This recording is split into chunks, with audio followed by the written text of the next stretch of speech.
भैया नाम का बड़ा भारी प्रभाव होता है। जैसा नाम रखो तो उसका भारी प्रभाव बनता है। जैसे राम का नाम रखा गया तो राम तो भगवान थे, तो बहुत लोगों के भी नाम राम रख दिए गए, कृष्ण रख दिए गए, तो क्या वो राम और कृष्ण बन गए? नहीं बन गए।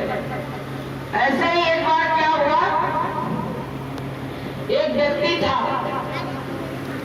तो उसका नाम ठंडन पाल कर दिया गया। अब क्या हुआ, उसकी शादी हुई, छोटे पे तो सब अच्छा लगता है और बड़े पे वही नाम बुरा लगने लगता है। अब उसकी पत्नी आई तो लोग गांव में बुलाते ही हैं कि टंटन पाल की बहू है, बुला।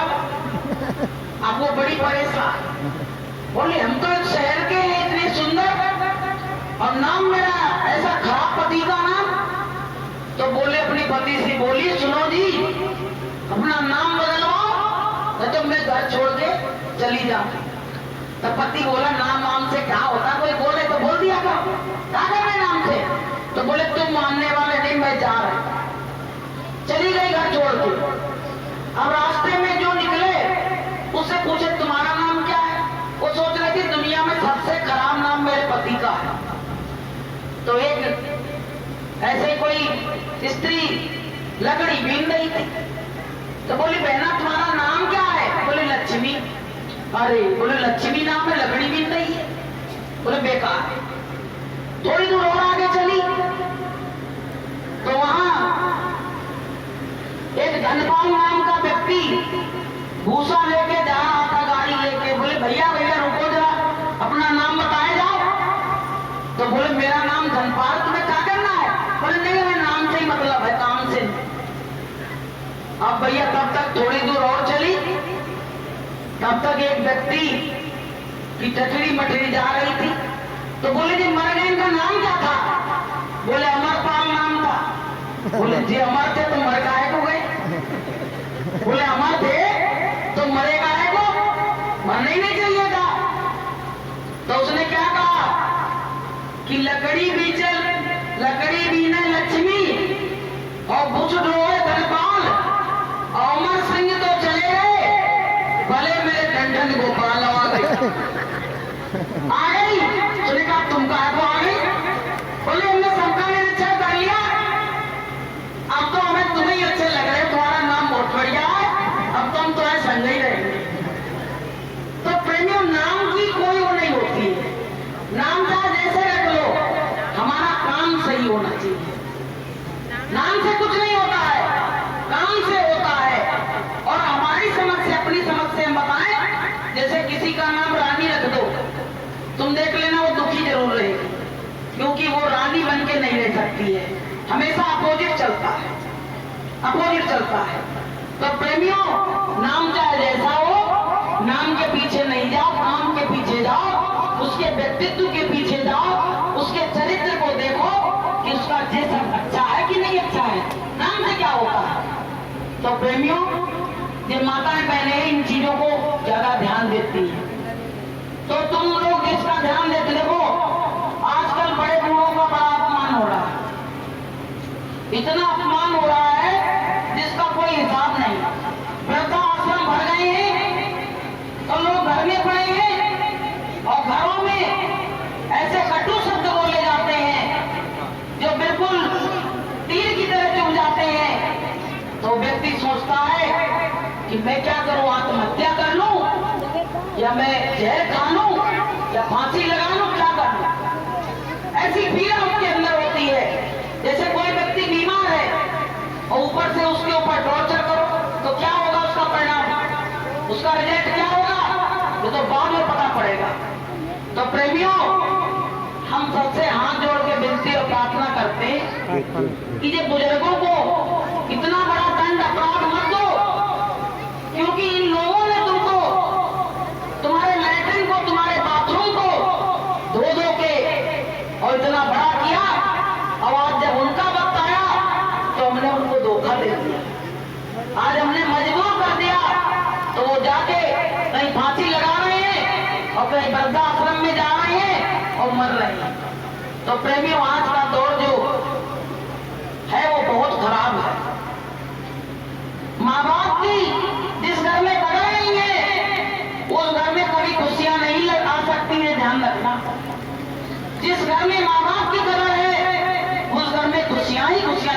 तुम्हें कि तेरे जीवन में खुशियां हजार आएंगी, तेरे जीवन में खुशियां हजार आएंगी। ले लो माँ की दुआएं तेरे काम आएंगी, ले लो माँ की दुआएं तेरे काम आएंगी। तेरे जीवन में खुशियां हजार आएंगी, तेरे जीवन में खुशियां हजार आएंगी। ले लो माँ की दुआएं तेरे काम आएंगी, ले लो माँ की दुआएं तेरे काम आएंगी। प्रेमियों, जब माँ के बच्चे छोटे होते हैं तो पता है सब कहते हैं माँ मेरी, माँ मेरी। और जब वही बच्चे बड़े हो जाते हैं तो पता है क्या कहते हैं दूसरे भाई से कि माँ तेरी, माँ तेरी। अब तो आके गोद में बैठ जाते हैं कि माँ मेरी है, कोई और गोद में नहीं बैठ सकता है। लेकिन जब उसका बुढ़ापा आ जाता है तब कहते हैं कि माँ तेरी, माँ तेरी।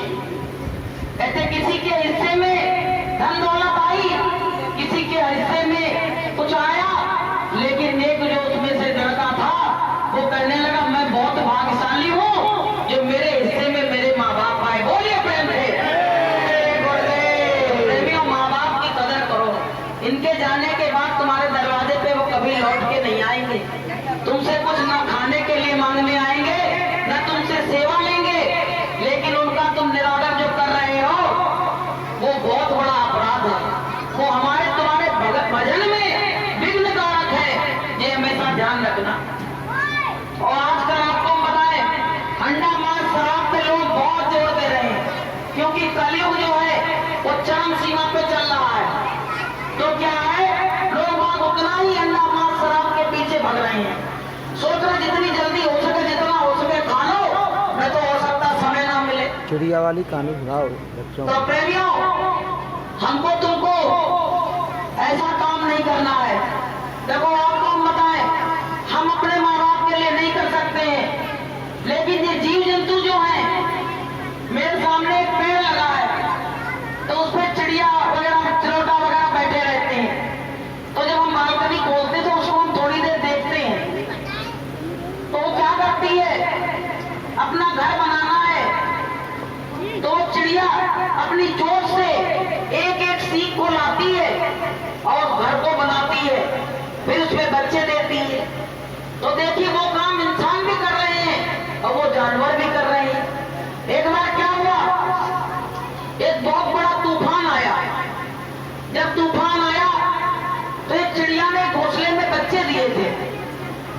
अब वो बच्चे डरने लगे, जब वो पेड़ हिलने लगा तो बच्चे डरने लगे, कहने लगे माँ तू मुझे छोड़ के चली जाएगी, इतने भयंकर तूफान में मैं मर जाऊंगा।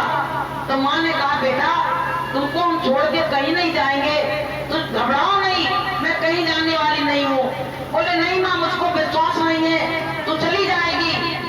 तो माँ ने क्या किया, एक पत्थर पे जाके बैठ गई और उस पे पटक पटक के अपने सारे पंखों को तोड़ दिया। अब वो कहने लगी अब तो तुझको विश्वास हो गया कि अब कोई भी कुछ हो हम उड़ नहीं सकते हैं। तो बोले हाँ माँ अब विश्वास हो गया। अब प्रेमियों क्या हुआ, तूफान थोड़ा थम गया, थोड़े दिन के बाद फिर वही तूफान आ गया। तो चिड़िया क्या बोली बेटा मैंने तो पंख सब तोड़ दिए अपने। जैसे माँ बाप बच्चे को सब कुछ दे देते हैं और फिर उन्हीं के आगे हाथ फैला के मांगते हैं। तो प्रेमियों कहने लगी कि मैंने तो पंख तोड़ दिया, तो मैं बोल नहीं पाऊंगी, पर बेटा तू उड़ जा, कम से कम तू बच जाएगा, मेरे आंखों के सामने तो नहीं मरेगा। तो प्रेमियों उसने क्या किया, जैसे माँ की बात सुनी और फुर से उड़ के चला गया। तो पता है चिड़िया ने एक पत्थर पे अपनी चोंच से लिखा कि बेटा तू जहां भी है खुश रहना, पर मुझको एक बात का दुख जरूर है कि तुम्हारे कहने से मैंने अपने पंख तोड़ दिए, लेकिन जब तू उड़ने चला तो मुझसे एक बार भी नहीं पूछा कि माँ तुझको चलना है कि नहीं चलना है। अगर मैं होती तो तुझको अपने कंधे पे बैठा लेती, लेकिन तू अकेला उड़ के चला गया और मुझको लेके नहीं गया। तो प्रेमियों उसने वहीं पे तड़प तड़प के अपने कान पखेरु खो दिए और वो बच्चा उड़ के चला गया। तो प्रेमियों, आजकल वही दशा हो रही है, माँ बाप की वही दशा हो रही है। परिवार के लिए अर्पित है, लेकिन जब उनकी बहुएं आ जाती हैं तो वो अपने माँ बाप से नाता तोड़ देती है। अच्छा, प्रेम क्या है? प्रेम तो माँ बाप करते हैं, और पत्नी से तो एक वासना का प्रेम चलता है, वो कोई प्रेम नहीं है। अगर तुमसे जरा सा कुछ बिगड़ जाए तो छोड़ के चली जाएगी रातों रात, हजारों केस होते। लेकिन माँ बाप कभी बच्चों को छोड़ के जा सकते हैं? इसलिए प्रेमी भाई बहनों, हमको तुमको अपने माँ बाप को थोड़ा देखो, उनके जो आंसू हैं, कहा गया मत सता उसको, नहीं तो रो देगा, और जब सुनेगा उसका खुदा तो तुझको जड़ से खो देगा। ये घरों में इतनी परेशानियां क्यों आ रही हैं? क्योंकि माँ बाप की कदर नहीं है। इसलिए प्रेमी भाई बहनों, माँ बाप की कदर करो और अंडा मांस शराब को छोड़ो। अगर तुम्हारी बुद्धि विवेक खराब रहेगा तो माँ बाप तुम्हारे कारण ही मर जाएंगे। इसलिए प्रेमी भाई बहनों, देखो जो शराब पीते हैं वो अपने अंदर उस समय तो बड़े खुश रहते हैं, लेकिन बाद में बड़े दुखी रहते हैं। एक व्यक्ति था तो कहने लगा कि मुझको बड़ी खांसी आ रही है। तो ये गांव के लोग क्या कहते हैं, शराब पिला दो, खांसी बंद हो जाएगी। अब प्रेमी वो दरवाजे पे बैठा और खांस रहा, तो उसने कहा दवा नहीं कराई? बोले पूरी दवा करा ली, खांसी नहीं बंद हो रही। बोले तुम ऐसा किया करो, थोड़ी शराब पी लिया करो, खांसी बंद हो जाएगी। तो उसने कहा शराब पी के क्या मिल गया? अरे बोले तुम मिलने की बात कर रहे हो, मुझको तो जो हुआ उसका मैं वर्णन करूं तो तुम सुन नहीं पाओगे। क्या पाया, क्या खोया? तो बोले बताओ। बोले शराब पी के मेरी पत्नी चली गई। क्या नहीं मिला मुझको? बोले सब कुछ मिला। बोले क्या क्या मिला? बोले मेरा जितनी जमीन थी वो बिक गई। बोले पत्नी चली गई, और बोले बच्चों ने साथ छोड़ दिया, और आज हम एक एक पैसे को मोहताज हो गए। तो बताइए, अगर तुम भी पी लोगे तो क्या तुम्हारी, जब हमारी इतनी चीजें चली गई मेरे पास से, तो तुम्हारी खांसी नहीं जा सकती क्या? बोले तुम्हारी खांसी नहीं जाएगी, अगर शराब पी लोगे तो तुम्हारी खांसी भी चली जाएगी। जब शराब पी के मेरी इतनी चीजें चली गई तो शराब पियोगे आप तो आपकी खांसी भी चली जाएगी। तो प्रेमियों, शराब बुरी बीमारी है और घर में दुखिया बीमारी है। और शराब सबसे खराब, जिस घर में शराब है, अंडा है और मांस है, उस घर में कभी खुशहाली का नाम नहीं आ सकता है।